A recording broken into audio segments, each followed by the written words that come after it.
Portugal já escolheu. Um novo ciclo político começa agora. O que vem depois das eleições? Aceda à informação que não cabe numa manchete. Assine hoje, com até 55% de desconto, e habilite-se a ganhar um dos 10 cartões oferta FNAC que temos para oferecer. Tudo em observador.pt.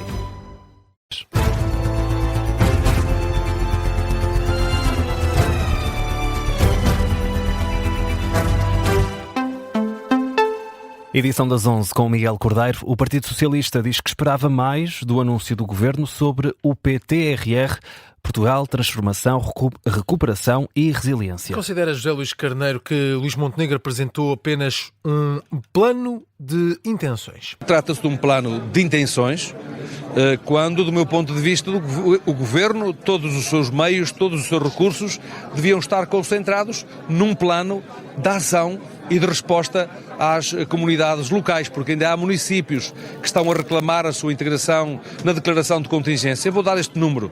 As Estradas de Portugal têm mais de 400 milhões de euros para investir em infraestruturas que não podem aplicar nos municípios que não estão na declaração de calamidade, quando muitos desses municípios têm as suas infraestruturas rodoviárias praticamente destruídas. Faltam medidas concretas, é o que diz o líder do Partido Socialista. Nos restantes partidos da oposição também queixas sobre a falta de medidas concretas. André Ventura considera inaceitável a falta de propostas exatas no anúncio do Primeiro-Ministro. Os restantes partidos apontam também para esse sentido. Marcelo Rebelo de Sousa, por sua vez, falou sobre este plano para deixar elogios. Diz o Presidente da República que é uma boa iniciativa e considera prudente que o Governo não tenha apresentado um valor concreto. O plano deve chegar ao terreno em abril, no final de abril. Esse foi o prazo apresentado por Luís Montenegro. Aqui na Rádio Observador temos escutado diferentes reações. Armindo Monteiro, Presidente da Confederação Empresarial de Portugal, destaca a necessidade de critérios na aplicação e definição dos investimentos. Para Armindo Monteiro, não vale a pena tentar fazer tudo ao mesmo tempo. A definição do valor é importante desde que haja um plano, desde que haja uma definição, desde que haja um detalhe. E por isso insisto no ponto. Isto devia mobilizar os portugueses, não deveria dividi-los, não deveria transformar-se num jogo político-partidário. Isto deve ser estamos numa catástrofe, como estivemos com a Covid, e tivemos um país mobilizado e tivemos portugueses mobilizados. É importante que agora também façamos e resistamos a esta tentação sempre de transformar isto em chicana política. Armindo Monteiro, Presidente da Confederação Empresarial de Portugal. E, Miguel, como disseste há pouco, continuamos a escutar diferentes reações a este plano do Governo para transformar e recuperar as zonas mais afetadas pelas tempestades. Neste jornal recebemos Luís Mira, Secretário-Geral da CAP, a Confederação dos Agricultores de Portugal. Muito bom dia.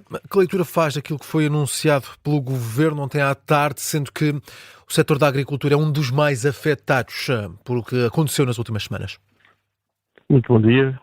Olha, aquilo que se exige do Governo é que as medidas sejam rápidas. O que as pessoas precisam, alguns perderam tudo, outros perderam parte do que tinham, e não podemos estar mais um mês, 2 meses, 3 meses à espera.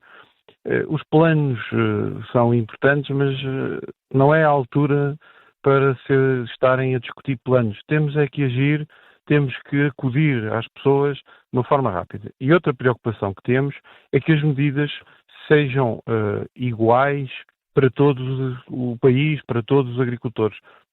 Até agora, aquilo que o Governo anunciou são medidas diferentes para as zonas de calamidade e não existem medidas para aqueles que não estão nas zonas de calamidade. Há muita gente que perdeu tudo e outros parcialmente e não estão em zonas de calamidade. Isso não é aceitável.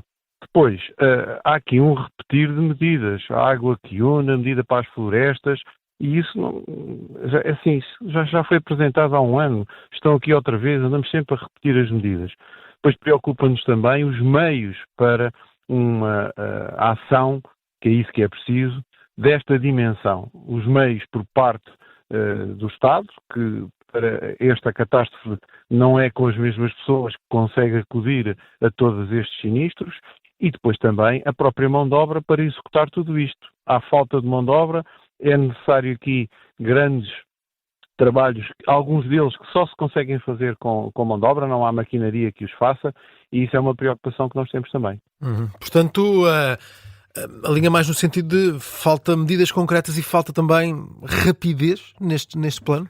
Sim, assim, já passaram 3 semanas e os agricultores ainda não receberam, nem sequer fizeram as candidaturas. Aquilo que está a ser feito é um levantamento dos prejuízos, cujo prazo é até março. É já tem mais rapidez. Já tem algum valor que nos possa apresentar a nível de prejuízos? Sabemos que a conta está a ser feita ainda. A conta está a ser feita, os valores temos em colaboração com o Ministério da Agricultura, ainda ontem, o valor de ontem já ultrapassava os 400 milhões. Mas há muita gente que ainda nem sequer disse o prejuízo que tinha, porque está a ver agora as coisas que existem.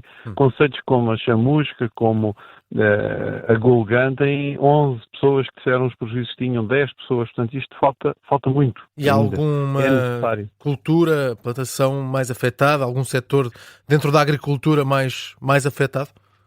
Assim, todas as culturas, todas as áreas que ficaram debaixo d'água vão ter problemas. As estufas tiveram um problema muito grande, quem tinha animais também teve problemas, as colmeias, enfim, todos os agricultores, de uma forma mais violenta ou menos, foram afetados. Aquilo que queria deixar claro, não vai haver falta de produtos, nem vai haver, não há razão nenhuma para que haja um aumento do preço derivado desta catástrofe. Agora, é preciso recuperar as coisas. Há zonas que ainda estão sem luz, 3 semanas depois. Há zonas que não se consegue lá chegar porque os caminhos estão partidos. A floresta tem uma devastação muito grande. Onde é que há mão de obra, onde é que há maquinaria para fazer aquilo tudo que é necessário fazer? Portanto, ou há aqui medidas excepcionais e há aqui um olhar para isto com realidade, ou então andamos aqui a discutir planos mais 3 meses ou 4. E o que as pessoas precisam é que as ajudas cheguem a elas. Os ordenados têm que ser pagos no final de cada mês. E há empresas que ficaram sem nada.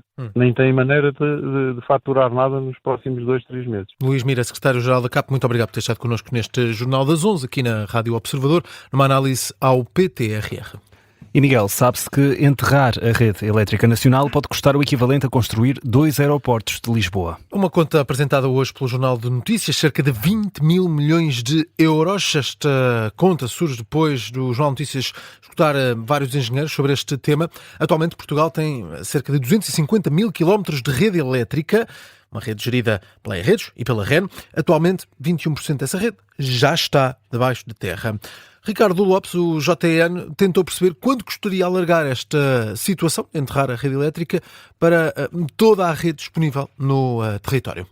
Numa conta feita por baixo, surge este número redondo, 20 mil milhões de euros, o equivalente ao custo de 2 novos aeroportos de Lisboa. O JN falou com vários especialistas, entre eles Luís Mira Amaral, o ex-ministro da Energia, explica que cada quilómetro tem um custo de 100 mil euros para enterrar as linhas de média tensão. No entanto, para as linhas de muito alta tensão, aplica-se um valor ainda mais alto. Contas feitas, seriam necessários no mínimo 19,4 mil milhões de euros. O valor também está 50 vezes acima do investimento total da E-Redes, que entre 2012 e 2021 rondou os 348 milhões de euros, de acordo com os indicadores financeiros da empresa. Assim sendo, explica Luís Mira Amaral, não faz sentido enterrar toda a rede elétrica em Portugal. Poderá fazer sentido, sim, na rede de média tensão, enterrar seletivamente algumas linhas que abasteçam ou que alimentem sítios críticos. O ex-ministro diz que isso pode fazer sentido junto às grandes cidades ou a infraestruturas que não podem passar sem energia elétrica. Mais uma voz importante que o JN escutou, o antigo diretor da EDP. António Vidigal diz que é preciso, primeiro, identificar os locais onde o investimento tem mais vantagens. O ex-diretor da EDP aponta um caminho. Numa primeira hipótese, reforçava e redesenhava a área aérea para ventos mais fortes. No futuro, aí sim, apostar numa rede de média tensão enterrada. O Governo já pediu um estudo para saber os custos desta eventual solução, mas os especialistas apontam que não faz sentido enterrar toda a rede elétrica no país. Nos Açores continuam várias aeronaves dos Estados Unidos na base das Lajes. Marcelo Rebelo de Sousa acredita que o Governo está a monitorizar as movimentações na base açoriana, mas o Ministro da Defesa diz que a responsabilidade está no Ministério dos Negócios Estrangeiros. Aviões que começaram a chegar à base açoriana há 2 dias, aviões militares norte-americanos que incluem aeronaves de reabastecimento, transporte e caças. A movimentação das aeronaves faz lembrar uma operação semelhante em junho do ano passado, pouco antes de um ataque norte-americano às infraestruturas nucleares do Irão. Em Espanha, o Presidente da República foi confrontado com esta situação. Marcelo Rebelo de Sousa diz que já tinha sido informado sobre eventuais movimentações dos Estados Unidos da América nos Açores. O Ministro da Defesa foi também questionado sobre a passagem destes aviões norte-americanos pela base das Lajes. Contudo, Nuno Melo disse apenas que os esclarecimentos sobre o tema são da responsabilidade do Ministério dos Negócios Estrangeiros. Existe um protocolo entre Portugal e os Estados Unidos da América para a utilização da base das Lajes. E a Defesa Nacional não tem que autorizar a utilização da base das Lajes, muito embora entregue à Força Aérea, porque essa utilização no que tem que ver com os Estados Unidos resulta desse protocolo. As informações sobre essa utilização não são da responsabilidade da Defesa Nacional, são entregues a outra área de tutela. Palavras de Nuno Melo aos jornalistas no Porto, a colocar as explicações no Ministério de Paulo Rangel, que ainda não abordou a chegada de aviões militares norte-americanos à base das Lajes, aeronaves que começaram a chegar há 2 dias aos Açores. Fechamos desta forma a edição das 11 com o Miguel Cordeiro.